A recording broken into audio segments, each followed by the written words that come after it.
My name's Erica. Grew up poor, which meant you either got tough or got left behind. My family wasn't much, just me, Ma, and Pa. We scraped by in a cramped house, the walls thin as paper.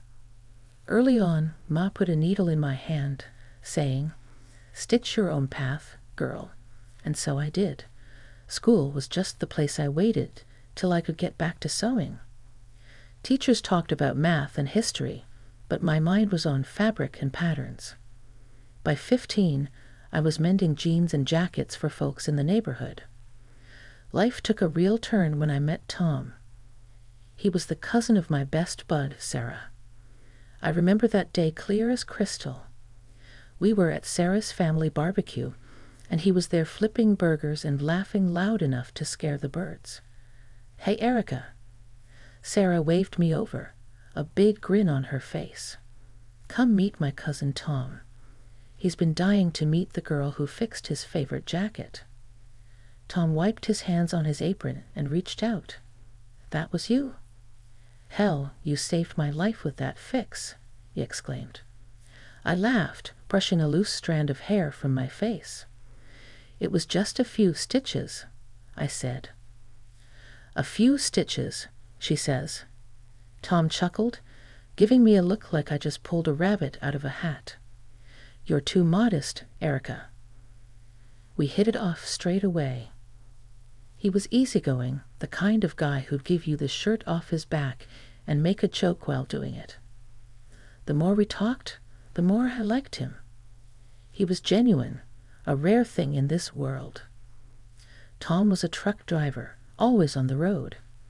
Said it was lonely sometimes, watching the world through a windshield with no one to share the view. "It's just me and the long haul, but I'd love someone to come back to," he admitted one evening, the sunset making shadows dance on his face. Tom was the kind of man who never said no, especially to his family. He'd often joke about it, saying how his big sister Linda got everything she ever wanted from him. "She's got me wrapped around her finger, but don't you worry, Erica. I've got plenty of yes left for you." I'd roll my eyes and jab back better, "Save the best ones for me."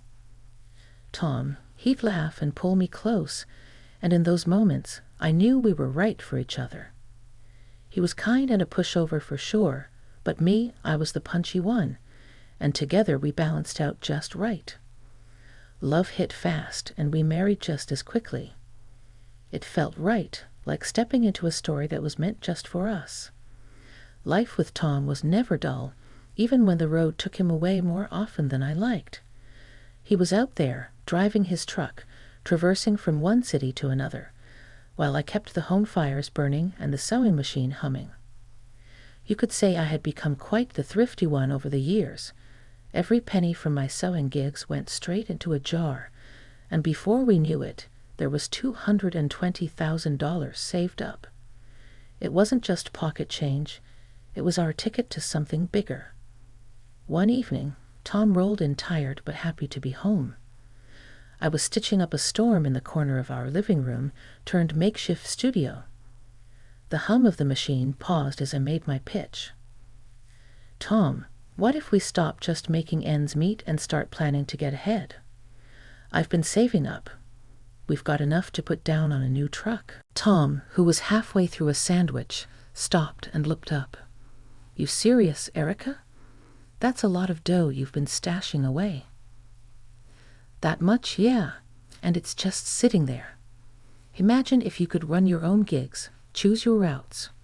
We could pay off the lease with the extra jobs you take." He set his sandwich down, wiping his hands on his jeans, his brain ticking over. Could work. I'm sick of hauling for pennies for the other guy. Running my own show could mean real money. So we did it. We found a decent truck, not the newest model, but reliable enough to handle the long hauls.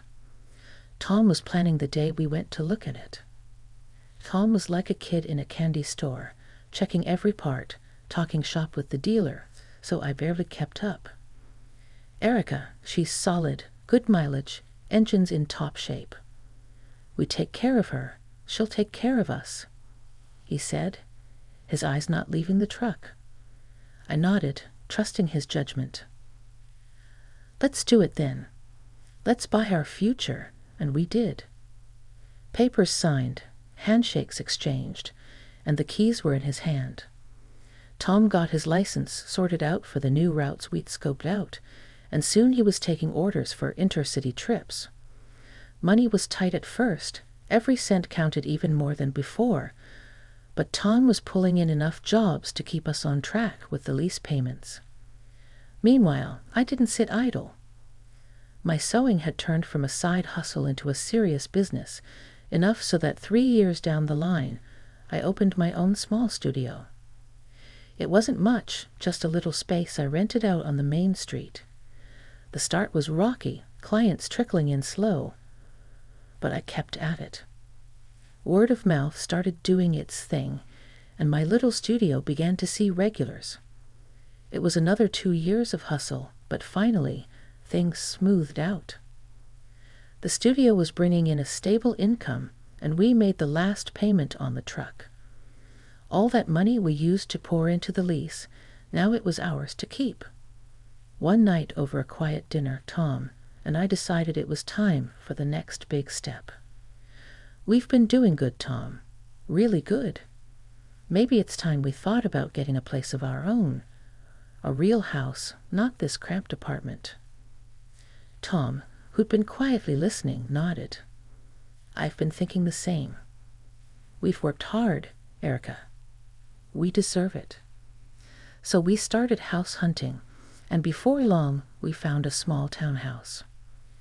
It was perfect for us, just enough space, a little yard, and a room that I could turn into a proper studio. We moved in, and it felt like a fresh start. Everything we'd worked for was finally coming together. After we settled into our new townhouse, Tom and I decided it was high time we took a break. We packed up and headed out to visit his mom, who lived a few cities over. Since Tom's dad passed, his mom had been living with his sister Linda and her 2 kids. Tom's mom was a sweet lady, always had been good to me. But Linda, well, that's another story. She and I never really saw eye to eye. Something about the way I came up, made my own way, she didn't like it. Always hinting that I was just lucky. We pulled up to their house, a cozy little place with toys scattered across the front yard. Tom's mom greeted us with hugs and homemade cookies, her warmth a comforting blanket. But Linda, she just nodded, her smile tight, scanning us like we were pages in a book she didn't want to read. Dinner was tense from the get-go. Linda cooked, which I made sure to compliment, but you could cut the tension with a knife. As we sat down, the small talk fluttered around, never landing anywhere substantial until Linda, stirring her drink, turned to me. So, Erica, how's that little sewing business of yours? Making good money? Her tone was casual, but her eyes were sharp, prodding. I paused, fork in midair. It's a studio, Linda, and it's doing well, thanks. And Tom's trucking. I bet that's bringing in plenty, huh? She was leaning in now, her voice a mix of curiosity and something darker. I set my fork down, my appetite waning. Linda, I don't think it's very polite to dig into people's finances at the dinner table. I tried to change the subject, asked about her kids, her life, but Linda was like a dog with a bone, wouldn't let it go. The evening spiraled from there, her questions peppering the air until I couldn't take another bite. I think I'm full, I said abruptly, pushing my chair back. Thanks for dinner. I could feel Tom's eyes on me, the weight of an apology in his gaze.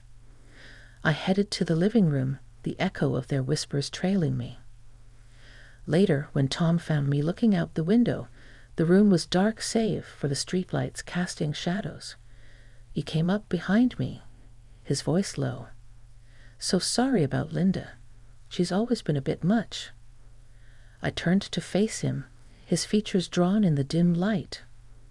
Why do you let her talk to you, or to us like that? He shrugged, a helpless gesture that didn't sit right with me. I guess I'm used to giving in to her. Keeps the peace, you know. But at what cost? I pressed, my voice firm. She walks all over you because she knows she can. And now me. Tom ran a hand through his hair, the lines of his face deepening. I know. It's just complicated. She's been having a hard time since Dad passed, and Mom relies on me to not stir things up. I sighed, stepping closer. I get it, Tom, but it's not right. You can't let her push us around, make us uncomfortable in our own family. Where does it end? The next dinner was just as stressful. I tried to make conversation about benign things, hoping to keep the evening light, but Linda had other plans. She wasted no time diving straight into dangerous waters. You know, since you two have done so well for yourselves, she started, her voice dripping with a mix of envy and accusation. I think it's only fair that you think about the rest of us who haven't been so lucky. Tom shifted uncomfortably in his seat, looking anywhere but at his sister. I clenched my fork a little tighter, feeling the calm before the storm. Linda continued undeterred by our silence. In fact, I think it's only right if you two give up your claim on Mom's property. After all, you don't need it, I do. I was stunned. Discussing inheritance in front of Tom's mother, who was very much alive and sitting right there, was beyond inappropriate. It was disrespectful. Linda, I can't believe you're bringing this up now, I said, my voice slow and steady. It's Mom's decision, not ours or yours. But Linda plowed ahead, her voice rising. Oh, come on, Erica. You don't need the money. You don't need the house. I'm here with 2 kids trying to make ends meet. It should be mine. I need it more than you do. Tom looked like he wanted to sink into the floor. He hated confrontation, especially with his sister, but even he looked like he might speak up this time. Before he could, however, his mom intervened. That's enough, Linda, she said, her voice firm, leaving no room for argument. I've already discussed this with my lawyer. The house will go to you and the children, and the money I've saved will go to Tom. That's final. Linda's face turned a shade of red I hadn't seen before. But the house is old, and Erica doesn't need the money. They'd make plenty, she protested. Tom's mom fixed a stern gaze on her daughter. The house being old doesn't change my decision, and it's not your place to comment on Erica's finances. What you need to do is stop counting on others and maybe get a job to support your children. Silence fell like a heavy curtain. Linda's mouth snapped shut, her cheeks burning. She didn't utter another word. Dinner ended quietly, and the rest of the evening passed with minimal interaction. The remainder of the week I spent a lot of time with Tom's mom. The day we were leaving, she pulled me aside, handing me a small ornate box. This has been in the family for years, she said, her eyes locking onto mine. It's filled with coins from different countries. I've added to it over the years. I want you to have it, to remember me by. I was touched, unsure what to say. Thank you. I will cherish it. I managed. Study them when I'm gone, she added, a hint of mystery in her tone. There's more to them than meets the eye. We hugged, a long, tight embrace that said everything words couldn't. It had been a month since our last strained visit to see Tom's mom. Life had slipped back into its normal rhythm, Tom returning from a long haul on the road, and me buried in fabric and threads at my studio, rushing to meet an urgent order. That ordinary afternoon shattered with a single phone call. Tom answered his phone, his face draining of color as he listened. Linda. His voice was tight, worried. After a pause, his shoulders slumped. Oh no. Okay. I'll be there. He hung up, looking lost. What happened? I asked, my heart sinking at his expression. It's Mom, he managed, his voice barely a whisper. I felt a chill run down my spine. I'm so sorry, Tom. When's the funeral? Tomorrow, he replied, the word heavy between us. Tomorrow? That's so soon. Why didn't Linda tell us sooner? I frowned, concern lacing my tone. Tom shook his head, just as confused and frustrated. Before he could respond, I snatched the phone from the table and dialed Linda back, my pulse racing with a mix of anger and dread. Linda, why are we only hearing about this now? And why so rushed? I demanded as soon as she picked up. Erica, this really isn't your concern. I've been too upset, and we trying to respect Mom's wishes. Linda snapped, her voice cold. And what wishes are those? I pushed, needing to understand her hurried decisions. Mom said only blood relatives should attend the funeral. That's why we're keeping it small, just family, not you, Linda explained, a bit too quickly. Tom, overhearing the conversation, gently interjected, If that's what Mom wanted, then we should respect her wishes. I'll go alone. Linda's response was almost too quick. Yes, that's best. I'll see you soon, Tom, she said, after hanging up. The silence in our home was stifling. I helped Tom pack, folding his clothes quietly, my mind racing with doubts about Linda's intentions. Despite my misgivings, I booked Tom's train ticket online. Each click a reminder of the distance this situation was putting between us. He hugged me tight and long, then stepped out into the fading light of day. I watched as he drove off, feeling a mix of sorrow for his loss and irritation at Linda's vague explanations and hurried arrangements. The quiet in the house was heavy, the kind that weighs on you, makes every little noise seem louder. I couldn't shake the sinking feeling in my gut. Why hadn't his mom wanted me at the funeral? We had a good thing, a genuine respect for each other. It didn't add up. Dragging my feet back inside, I noticed a small ornate box on the mantel, one that Tom's mom had entrusted to me during our last happier visit. I sat down, the box in my lap, my fingers tracing the intricate patterns carved into the wood before I finally opened it. Inside, nestled among various old coins from around the world, was a folded piece of paper, clearly her handwriting visible, even before I pulled it out. Unfolding the note, I read her words, each one a mix of warmth and warning. My dear Erica, thank you for the laughter and strength you brought into our family. Please make sure you are with Tom at my funeral. I know Linda well. She will try to sway him to give up his rightful share, playing on his kind nature. I trust you to stand by him, as he may not have the heart to stand up to her alone. I read it twice, then a third time, each word sinking in deeper. Linda had lied. She played us all, hoping to manipulate Tom in my absence. Rage bubbled up inside me, not just for the deception, but for the sheer audacity of her plan. I grabbed my phone and dialed Tom's number, pacing the room as it rang. Erica, what's up? I'm still at the station, Tom answered, his voice tired. You need to wait for me. Please don't get on that train. I'm on my way, I said, not waiting for his response. I ended the call, grabbed my bag, and headed out the door. My mind was racing as I hailed a taxi to the station.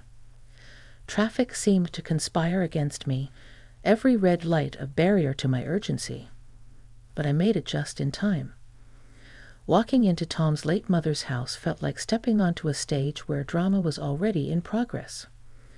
The moment Linda saw both of us, her face twisted in a mix of surprise and anger. She almost sputtered.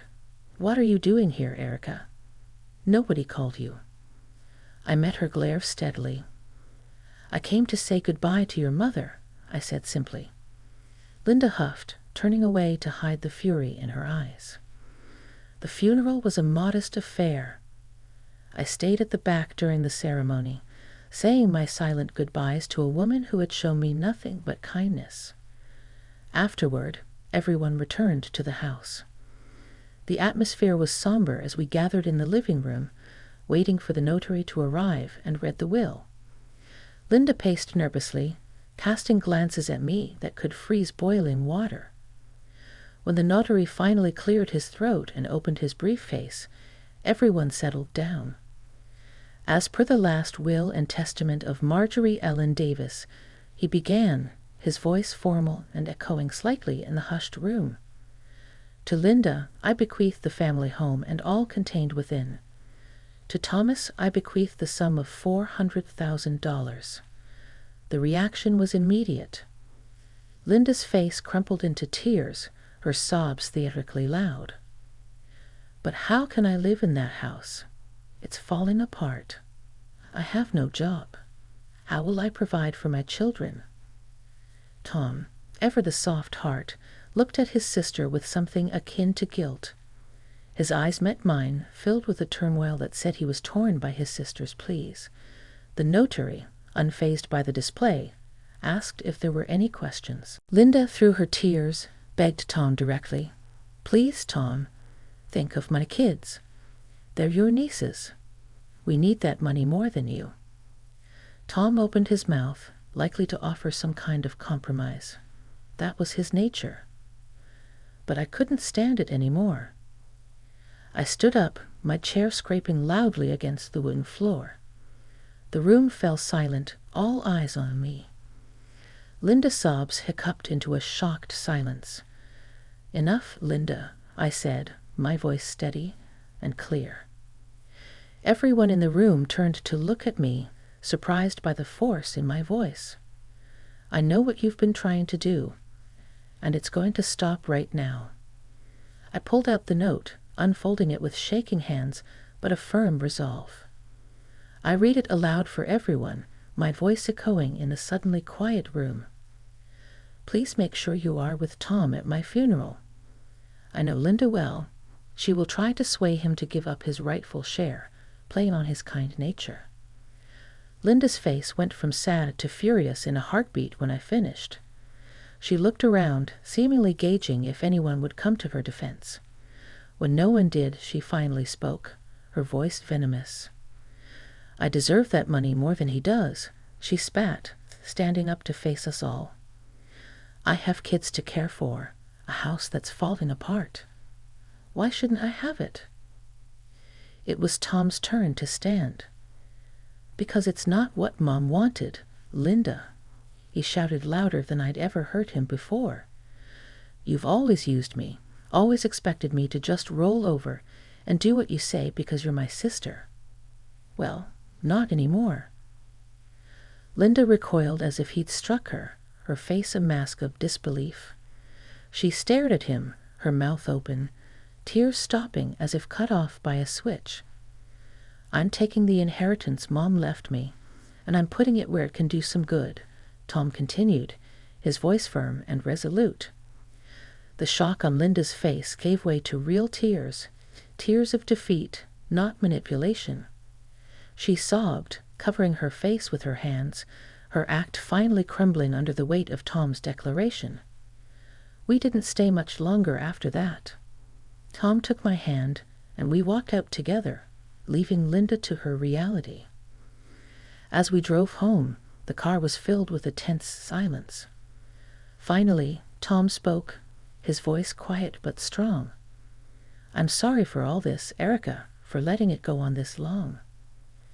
After securing the inheritance, we made some big moves. We split the $400,000, investing it smartly into both our futures. It felt good to put that money to use in ways that would honor the memory of Tom's mom. First off, we bolstered the 8-layer. I hired a couple of skilled assistants and expanded our workspace. It was amazing to see my dream of a bustling studio come to life, filled with creativity and the steady hum of sewing machines. "Looks like you're building an empire here," Tom joked one afternoon as he watched us lay out fabric for a big order. Tom didn't waste any time either. He used his share to buy 2 more trucks, expanding his fleet. "Got to keep up with you, Erica. Can't have you outdoing me," he said with a wink. Hiring drivers came next, and soon he had his own small but thriving transport company. It was a proud moment for us both, signing off on those trucks, knowing they were entirely ours, no loans, no debts hanging over us. Speaking of debts, we finally paid off the mortgage on our townhouse. Passing that last check across the bank manager's desk felt like lifting a weight off our shoulders. "All ours now," Tom murmured as we walked back to the car, his arms snug around my shoulders. Life settled into a comfortable rhythm after that. Our businesses were doing well, which meant we could take a bit more time to enjoy the little things. Long walks in the evening, weekend getaways when we could squeeze them in, and plenty of quiet nights at home just enjoying each other's company. But it wasn't just business thriving in our lives recently. We got some news that added a whole new layer of excitement. Turns out I'm pregnant. The day I found out, I couldn't wait for Tom to get home. I paced around the kitchen, the positive test clutched in my hand, waiting to drop the bombshell. When he finally walked in, I blurted it out before he could even take his coat off. "Tom, we're going to have a baby." He froze, then broke into the biggest grin I've ever seen. "Really? We're going to be parents?" His voice was a mix of disbelief and joy. "Yeah, we are," I said, laughing as he swept me up into his arms, spinning me around in pure happiness.